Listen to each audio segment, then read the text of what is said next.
Deci, acum vă arăt autoservire din Bulgaria, mâncați-și. Fii atent, îți iei un pahar. Bine, acum asta e după program cum ar veni. Deci, iei un pahar. Iei niște de-asta de mentă, așa. Torn.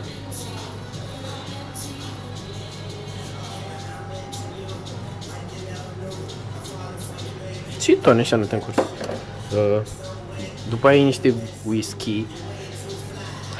Highlander. Așa.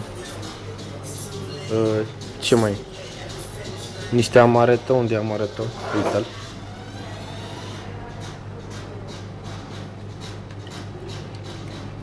Așa.